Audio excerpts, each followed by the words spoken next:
Today is February 24th, 2023. This is episode 215 of Maelstrom Radio.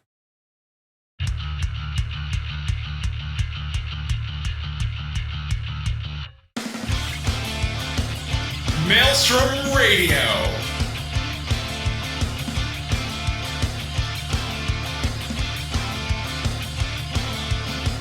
With your hosts, Flattus and Shyn.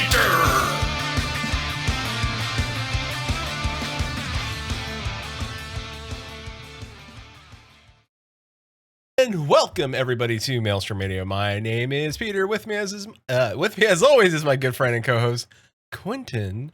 Hi, bud. Hi. Hello. What's good? Sorry. Before stream, while everyone was listening to the lovely intro, I could just see Peter just shaking his drink in the background, and it looked like you were doing it to the music. Yeah. You don't rock a G Fuel to the beat. No, I have water though. I have that too. Okay. No, I don't have G Fuel. I don't even know Not what flavor. sponsored. Yeah, not sponsored. I mean, do we want G Fuel money? Are they cool? I seem like they're okay. Susan's like, it doesn't have to be shaken that much. It does. You gotta keep shaking it. You have to shake something during that song though. Yeah. Shake. I was dancing. Shake. Shaky shake. Shake Sonora. What's been happening this time on Maelstrom Radio? Welcome to Maelstrom Radio. 2 minutes in. Yeah. And we're done. And Night, everyone. we're good. So what? How do you? I don't even know how to approach this episode. I mean, do you want to talk about FanFest for? Let's talk about what we did this week, and then we'll talk about FanFest last because it is Final Fantasy XIV. So we'll let people sit. They have to stay. Or they can fast forward, but they don't want to do that. They want to. So yeah, you'll miss some very interesting thing. Yeah, there's a surprise in this show. Yeah, I don't know what it is. Oh, there is a surprise. We're all gonna find out together. There sure is. Anyway, so there have been some things. There is, Susan. There is. So how are you? How's your week been? It's been a couple weeks now. It has been a couple. When was the last show we had? 2 weeks. Did we actually have one 2 weeks ago? Yeah, because we did. Susan and I did drop one for Valentine's. You and Susan did one 2 weeks ago. Susan I haven't been on in like 4 weeks. But there was an episode for 2 weeks ago. Yeah. That's why I'm like, I don't remember being here. It's been a while since I've been around. So in that time, wow. We wrapped up the last Stardew session 2 weeks ago. Yep. Mostly just because we've played a lot of Stardew. We've done most of the things that we wanted to do, and it was getting a little bit too into the like chore type work, especially with the size of our farm and whatnot. So we're gonna put that kind of for now just off to the side. But we've been playing through Raft, which has been surprisingly really good. It's not the type of game I normally would pick up, but Cass recommended it, and we've been playing it on stream on Sundays, and it's been a lot of fun. Except for the glitches. What are you gonna do? Hopefully not glitch.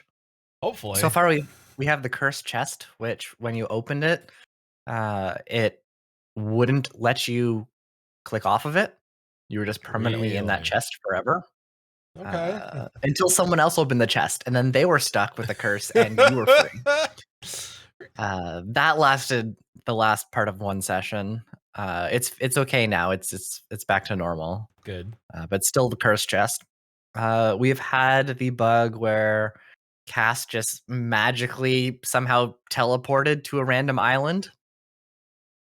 If you're not familiar with Raft, there is no compass. There's no indication where you are.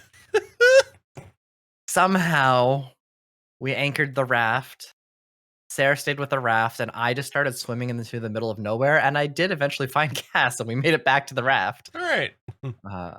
Win. That is the second time we've had to do that. The first time was when Cass accidentally left me alone on an island and just took the raft out. On accident. On accident. Yeah. They're very, very adamant about the accidental part. It's like when you leave your kids at a Walmart. Oh no. These are yours. Can I return these? But yeah, that's mostly what we've been doing on Sundays. And then we've been playing Remnant from the Ashes for a while now. Yes. Which has been fun. We're getting a lot better at it now. We actually took out 2 bosses last week. Yeah. In one session. Wish we would have known about the secret thing, but that's fine. Yeah, the secret thing would have been cool, but I guess that's why it's a secret thing, right? Yeah. Who knew? Nobody, not us. So No. yeah, we're getting We'll okay find at something it. else, though. Yeah, we're getting okay at it. So, you and I also played through Blanc. We did. It's shorter than we thought, but delightful. Yep. So, less feelings than I thought. Yeah, I thought it was gonna be still a little in there, but they did describe it as an emotional journey. I was like, well, it was all right. Like I felt it was emotional. It was emotional. It wasn't like sad, tears streaming down your face, sad kind of thing. Like when I played the first tree a few years ago, the Fox game where everything died. Yeah, that was sad. This, on the other hand, was more of a roller coaster. We met the duck. Mm-hmm. The ducks were really great. Mm-hmm. And then we really hated the ducklings. Well, because they got blown away everywhere. Yep. And then we found a few other friends. Lost some friends. Made some more friends. Got new friends. Lost some more friends. Made better friends. Yeah, it was a whole up and down journey. Yeah, it really was. Yeah. Go check it out. It's on YouTube. It's on our YouTube. And I've been playing through Death's Door. What a delightful game. So good. I have now collected I have full magic capacity, full life, so that part of the game is now complete. So I have no more looking for the shrines, so I'm good there. Have you found the door? Multiple and several, in fact. I have all the weapons now, so I have the great sword now, so I'm good there. And what a delightful game. Just so good. Like, I would say play this if you're a Zelda fan, if you like just puzzle games, like a puzzle adventure games. It's just so good. And I like the idea, like there's so many like hidden areas to explore. It's such a delight. The music's great. It's such a good game. So can't wait. Almost done with it. Like I don't know if I'll 100% it, but I might get close to 100%ing it. So, and then Susan played Octopath Traveler 2 demo in our Discord. That's true. So I for a while too. I purchased Susan a little a streamy device so she could stream her Switch to Discord, and she's looking forward to the full game. So she liked it. Susan's now a pro streamer. Yeah, pro streamer Susan. So now normally this would be the time where I would tell you that we're going to talk about the MSQ, but I have not caught up on the MSQ, so we could shame me. I was gonna say there is a producer note in our docs that just all capitals. Excuse me. Shame. Yeah, shame. With an exclamation mark. Just one. Yeah. What I have done instead is found a new game to play called Noita, and we're going to play that after stream probably. So. I was gonna say Chili didn't shame you, but he shamied you. Shamied me. No shame, but only Shabid.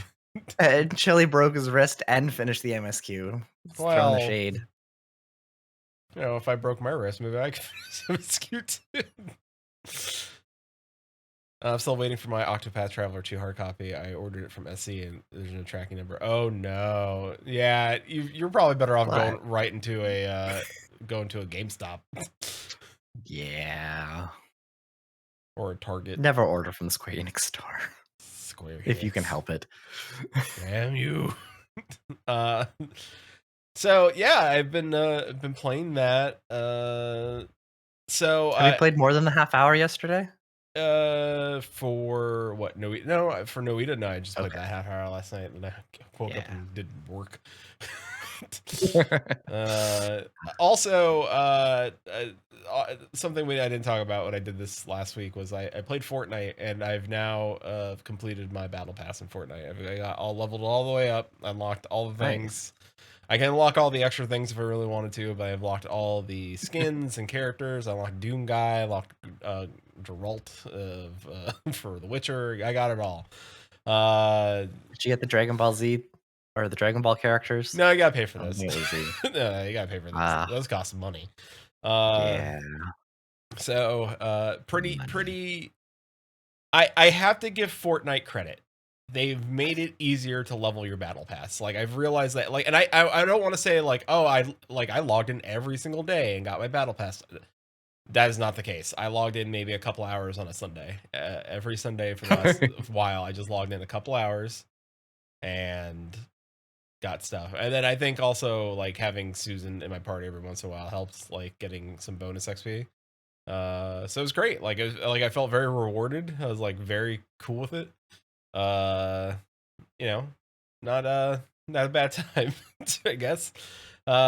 Just ever since they just are like, hey, we're gonna have a no build mode. I was like, this is fun. I like this. I don't have to play dumb kids with their dumb building. Shoot people and hide. That's all I wanted. Do they have a build only mode? Yeah, they have a creative mode. Well, that's good. Yeah, you can just build islands and stuff like that and hang out with your friends. So I listen, there's a reason why that game rakes in billions of dollars. Free to play. You can just do whatever you want. It's free to play. That's why it brings in so much money. Yeah.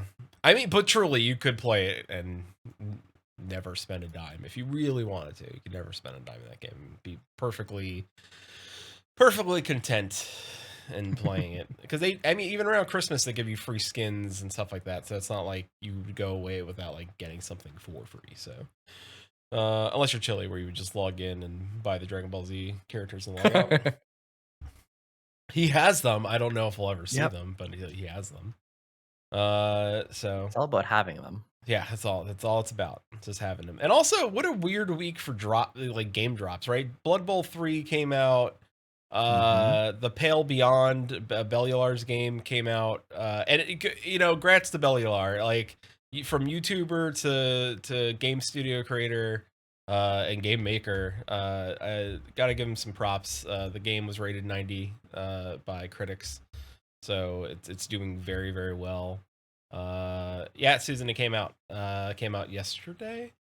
So today, I thought. Oh, today. It came out today.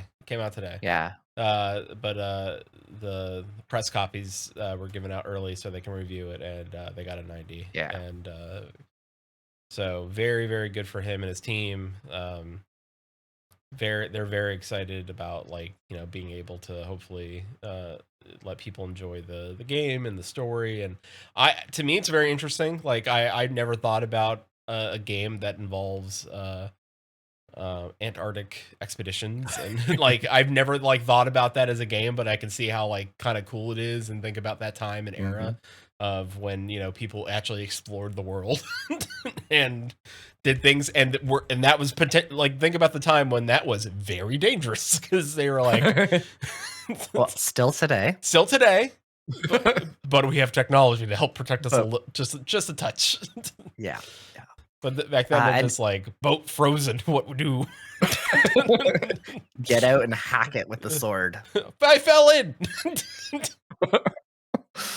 Good luck. You're with the seals now. Yeah, it's like when somebody saws like a cartoon saws on the wrong side and they float away with the island. Yep. Also, if you're really interested in the Pale Beyond, it is on sale for 10% off today. Yeah, there you go. Well, probably more than today, but it is currently 10% off. What's the price? I don't think I ever saw the price on it. It's regularly $20 US. That's it is currently bad. $18. That's not bad. No. For a game that has 300,000 written word script, like that's pretty good. That means there's a lot of content in there, a lot of story options for you to play it through a couple times and end up with different results. So, all right. While we were browsing the Steam listings last night, yeah, before you started playing Noita,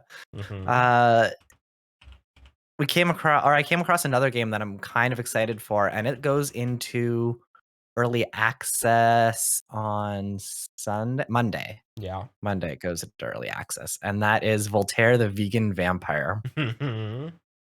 And just everything that I've read about this so far has made me happy.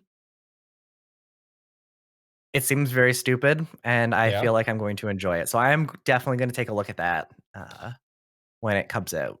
It does have some like the vibes of a what's it called? The graphics have a Don't Starve vibe. Don't Starve vibe. But looking at the gameplay, it reminds me more of like Cult of the Lamb almost. Yep. So for those who are not familiar, Voltaire the Vegan Vampire is and I quote, an action farming roguelite set in Transylvania. So there you go. Yeah, and his rebellion. So Dracula's youngest or last-born son, Voltaire, has an epiphany that results in a change of heart for the young vampire, abandoning blood in favor of a plant-based diet out of spite to prove to his father that neck biting is not the only way for vampires to thrive. So we have a whole bunch of vegan stuff, and we have a vampire that's trying to be vegan. The game is all about defying your elders and defending your crops and like making crops so you can have your oatmeal shake. Yep. And the veggies give you power. Yes. Also, you have uncles. That could, all right. The uncles are Frank and Stein. Oh boy. Well, there we go. Is it multiplayer? It is co-op, so you can play up to 2 people. And that I think is coming out at release. You can play Voltaire and I believe his soulmate, Morgana. All right, that checks out. Which actually, I was talking with Cass about this earlier, and they brought up a really good point.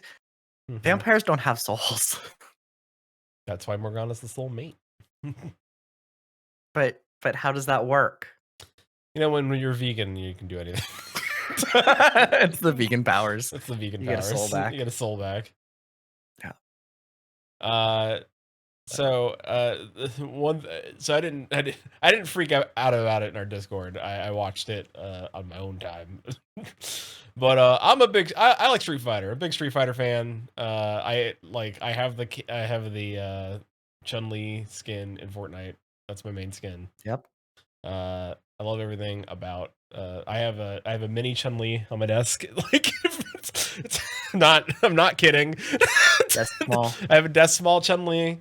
I love Street Fighter so much. And Street Fighter 6 came out with a new trailer for with Zangief, Lily, and Cammy. Cammy has more clothes on now, which is a new look for Cammy.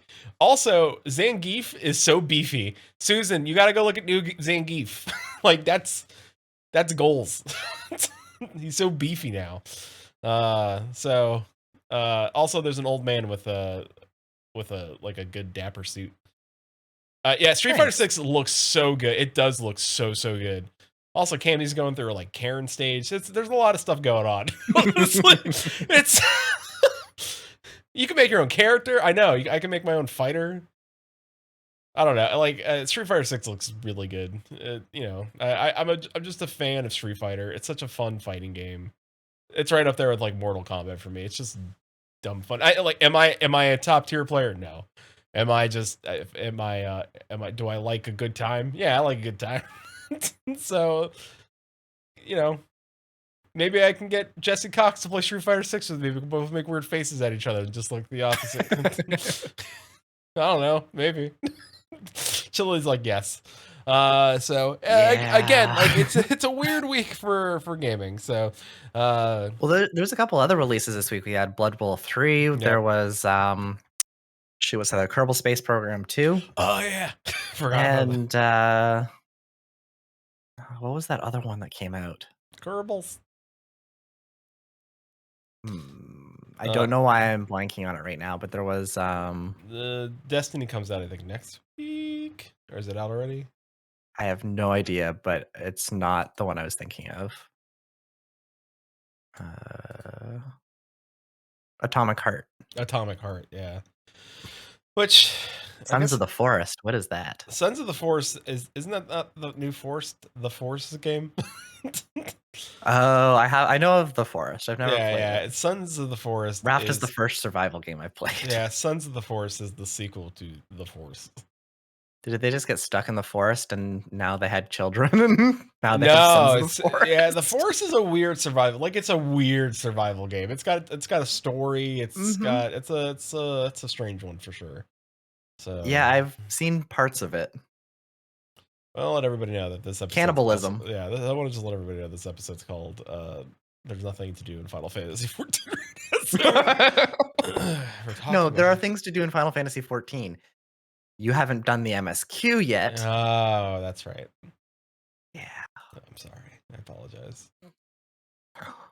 Wait. Oh, I should not be looking at Steam. Yeah. Well, you should, but okay. After stream, you got to check out the game called Wobbly Life. What? I feel like Susan would like this game too. Wobbly Life. It's co-op. Oh, it's co-op. It's right up there with Super Auto Pets, which I feel like Susan would also like. So I would just like to point out, like, this isn't even like I'm not searching Steam for things. This is one of their like featured and recommended games in the top banner for me. Yeah. I don't get that. Why do I get that? I got games like it's probably Barony. We have very different games in our systems, though. That's true. Oh, I forgot there was a game I played last week that I forgot to talk about. What game was that? On the DL, I played Dark and Darker.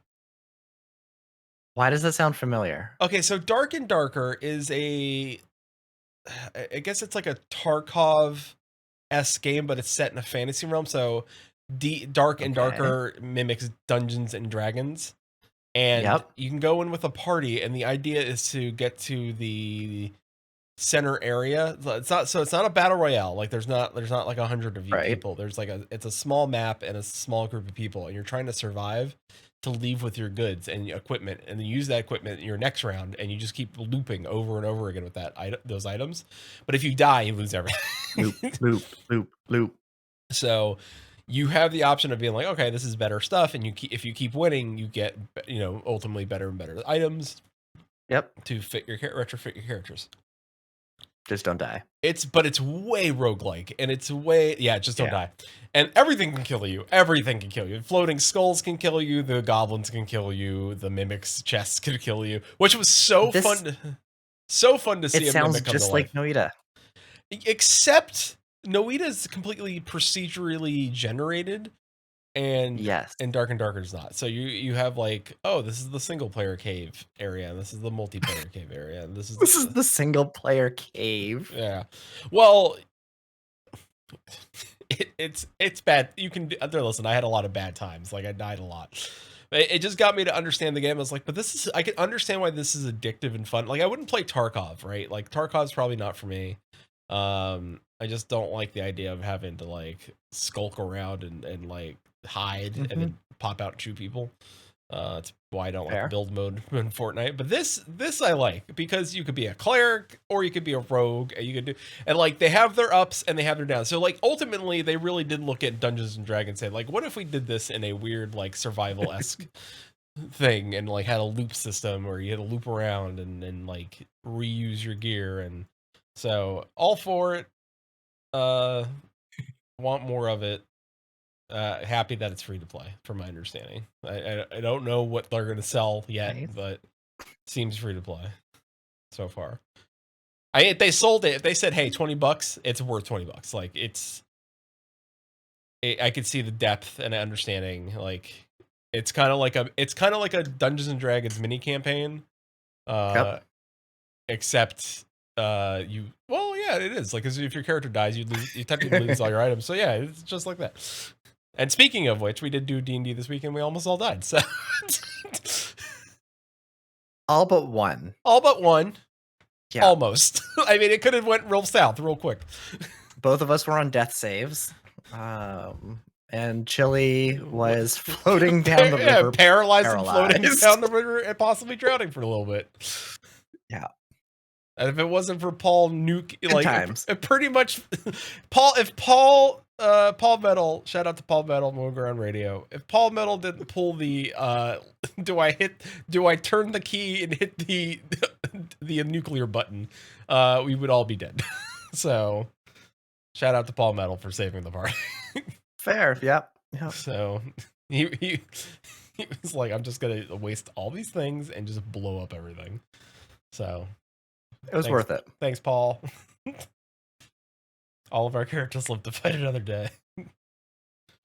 So let's what do you want to do next? Do you want to do the robot thing, or do you want to talk about FanFest? Alexa, let's talk about FanFest, and we can thanks, Alexa. Let's talk about FanFest, and then we can finish up with your surprise. Perfect. All right. So FanFest tickets were announced. I believe all three hosts have entered the lottery. Only $200 per ticket. That's before fees and taxes. So well, I think it'll just be taxes. No, they said fees and taxes. Were there fees? Yeah, fees and taxes. Square Enix is now Ticketmaster. Yeah, fees and taxes. Yeah, see, even Susan says I think there's going to be hella fees.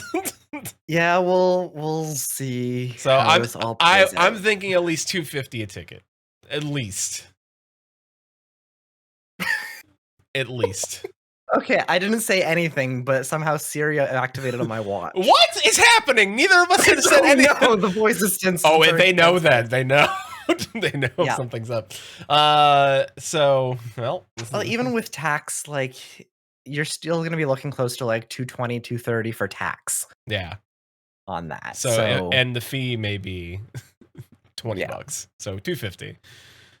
So that's a lot to think about. $30 if you want the swag. Oh, please don't do that, Square Enix. That's no, please don't do that. You pay $5, you get priority access to the merch line. You know, and I'm happy for the people that are like, yeah, I might be able to go, but like, fair warning. And I think we should all say this because you and I have gone multiple times now to Vegas. Yes. It's not necessarily cheap, but it's not expensive. I was there like 3 years ago. Yeah, it's not necessarily cheap. 3 weeks ago. 3 weeks ago. Yes, but if you're going as a visiting purpose, and having to get a hotel and stuff like that, like it could be expensive within reason. Like the Airbnbs are going up in price and stuff like that. So if you're looking at hotels, you can find reasonable ones for under $100 a night. Yes. They're a little bit further off the strip. You will have to commute in, but you can find them there. If you're looking at the strip, you're probably getting closer to $200 a night, especially on like the Friday, Saturday. Mm-hmm. But yeah, and Susan's right. Flights are a little more expensive now, especially with everything that's happened with the flights recently. So I feel like flights will go back down though. Typically with flights, your best bet is to book around, I think it's 6 to 8 weeks prior. Yeah. So for end of July, you're looking probably like early mid-June would be when the best time to look for those flights. If you get a good deal now, of course, do it. But like you have some time to think about it. Yeah. And that's when you're going to find better deals as well, too. Like Vegas is one of those places that they want you to go there and they will make sure that there are deals to get people in. And yeah. Also, also as a heads up, just because, and I've seen this a lot on Twitter, and please heed my cautionary tale. Just because a place can hold 200,000 people does not mean Square Enix had paid out the place to hold 200,000 people. That place can be just boxed off in many different sections and have multiple events there at once. At most, I'm thinking if they went for it, right? Like you don't want to overbook and because you want our tickets to cover your costs, right? So you want them to sell out so that way you're not fitting a huge bill. I know they lose money on FanFest. Mhm. Like, there's no way they're not losing money on a FanFest. Nobody's dumb about that. But you want to recoup some of that cost, so you're not putting up 200,000 people. Like, there's no way 200,000 people would show up. That's a lot. Like, there's no ways. Maybe at the high end, because the last one was what, 5,000? It was like 4 or 5,000. 4 or 5,000. So maybe they say, all right, let's do 7, maybe 8,000. Right? They've increased it. Maybe I could see 10 capacity wise. 10, maybe, yeah. At most. At most. And so if they're selling 2 tickets per person, I have a feeling there will not be general sales. If there are, you might get lucky. But I think they're all going to sell it in that lottery. So please do yourself a favor and buy the lottery. Also, be wary. The other thing that might also be wary. Go ahead. As I say, the other thing they might do, and I don't think that they did this, but they could have done and probably should have done, is like when they announced that we had to put in our intent to enter the lottery for this, they have a rough idea of how many people are interested in this. So then they could have booked based on that. They could have. Right? Like they could have said, let's assume that 80% of the people that actually interested are going to show up. So if we book like 90, 100% worth of space, then we have those 80% are going to be happy. And then we have extra tickets for general admission. So they could always book based on interest as well. And maybe that's why. That's what they're doing the lottery. Yeah, I mean, you're absolutely right. They absolutely could be doing that. So, so you might see Maelstrom Radio there. We're not going to say yes or no yet. It's going to come down to cost, right? Like, the three of us, it's not an issue of like, oh, we don't have the money. We have the money, but it's like, it's a lot of money for going to one thing, and I think part of it is that we want to see each other, and a lot of that time is spent at FanFest. And don't get me wrong, FanFest is awesome for seeing your friends and hanging out, but FanFest is also very busy. Like, if you're there, it is very busy. It's very busy. So busy. Such a busy thing. And Susan Sprinkle said, do we want to spend the money on this? Like, we could take that money. Hear me out. We could take that money. We could, and I've looked. We could rent. In theory, we could buy a boat. We're gonna buy a boat, and we're gonna start a shrimping gig. Called. I've been playing Raft lately. We could start the offshore commune. We just need to figure out how to get the internet out there. Yeah, Maelstrom Radio goes pirate radio. Finally. I mean, I looked at places where like we theoretically could rent out a house for, not just 3 of us, but like a couple of other our friends, and like do a meetup at the house. And the house has like multiple bedrooms and arcades built in and saunas and jacuzzis. I'm not kidding you. That's not a house. No, it's not. That's not a house. It's not. But it was cheap enough for the 3, like for the cost of like what we could do for that for. Like we could do this thing split easy. And be stoked that we had that much. Like I found one place that had like small little bowling lane, like duck pin bowling, and like pool tables and like air hockey tables and like a small arcade room, and then like a theater as well. Like it had like a theater built in, which is kind of dope. Yeah, it had like theater seats. Yeah, it was pretty cheap. It was pretty cheap. It's like I will probably be in Vegas for FanFest. I don't know if I will attend FanFest. It'll depend on who's going, but I'll be in Vegas because it's close. It's close, yeah. Easy for me to go to. It's easy, yeah. So it's gonna depend, right? It's gonna just. I will say hello to people. I am not deterring. This is again. This is not me deterring you. This is not me telling you not to go. Please go. Like, if you've not gone to FanFest, go. If you have the money, please go. Save up. Like, if you've not been saving up since the announcement, please start saving up now. It again, like it could be cheap. You could split it with some friends. You could make it work. But yeah, so after all these pandemic years, might lean towards an introvert meetup. Also, there's that. I did see that on the rules that masks are not. They're not a fixture. They're more of a suggestion. That's Vegas. Vegas is completely mask optional, but recommended. It's recommended. Square's saying, hey, we'll recommend it, but it's an option. It's gonna be hot. I get it. It's gonna be hot out. So there's that. Make sure you stay hydrated out there in Vegas. It's easy to drink a lot. You can stay inside. When you're inside, though, it's nice and cool. Yeah, just drink it while you're inside, and don't drink when you're outside. Drink water outside. Drink alcohol inside. Vegas. There you go. There we go. It also, as the desert says, it gets a little cooler at night. Maybe. Yes. So, well, and that's FanFest. That's all the information we have right now. There's there is the Square Enix Final Fantasy concert, and that's a separate ticket cost as well, and that might be 100 something. Like, because the is it? I thought the two concerts were included. No, there's actually exclusive. There's the FanFest concerts.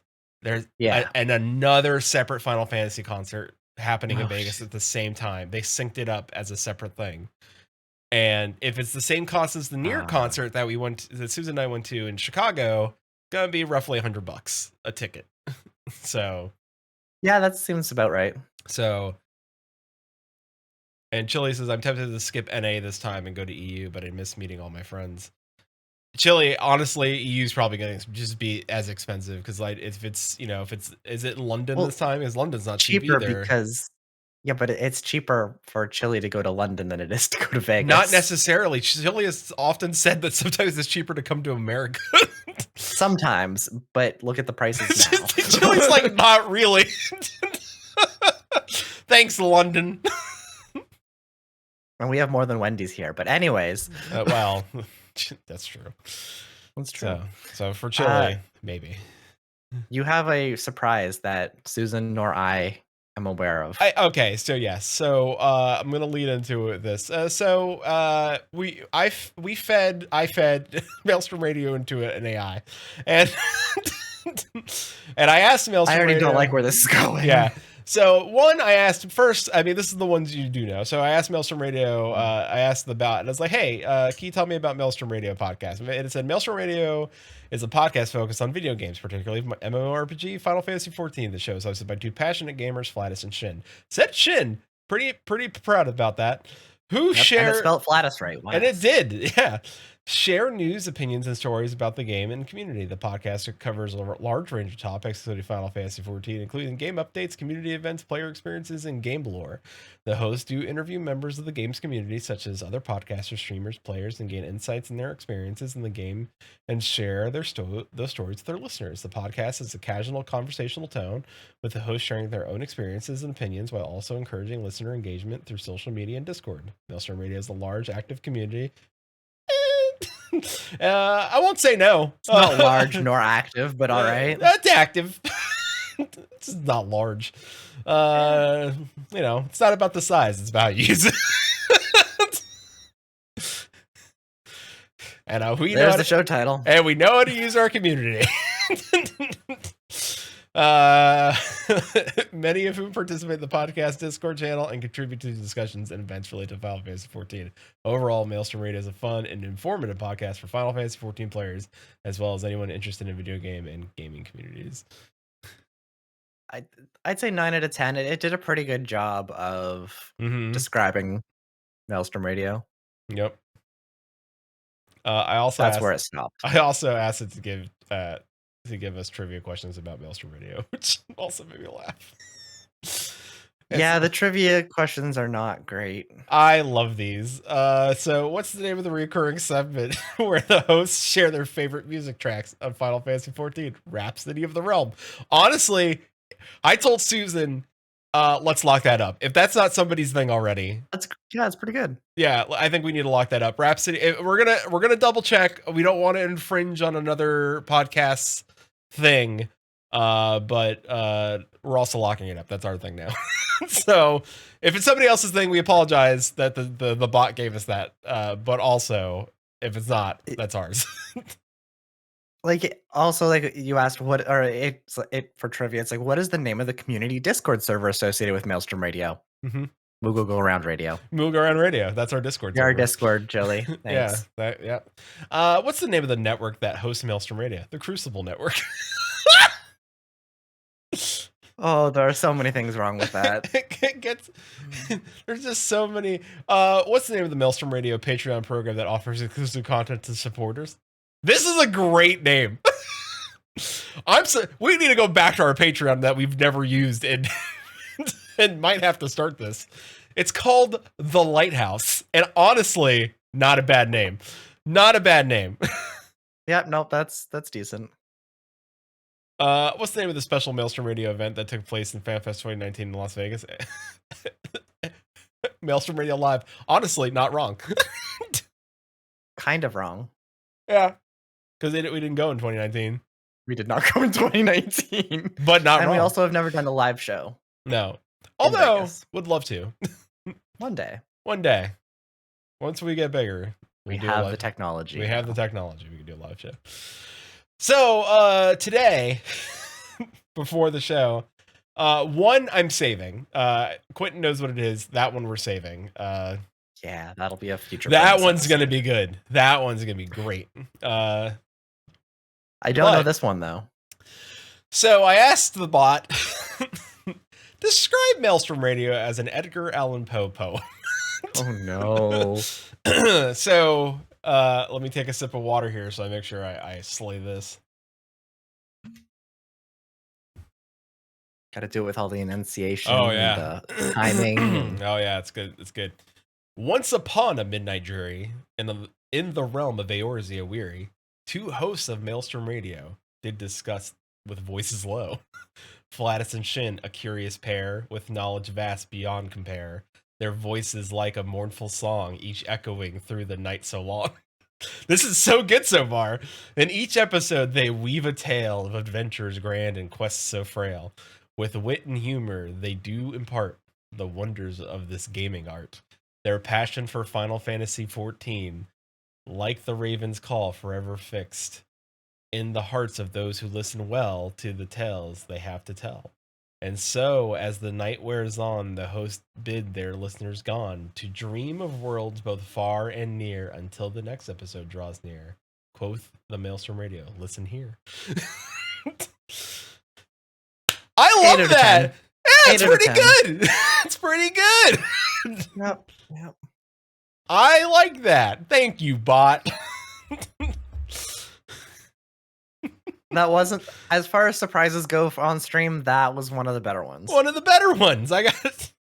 Also, we should have ended the show with that. All right, bye. Bye. We make a great Edgar Allan Poe. There's a little bit of depression and a little bit of spooky. Thanks. Maelstrom Radio 2023.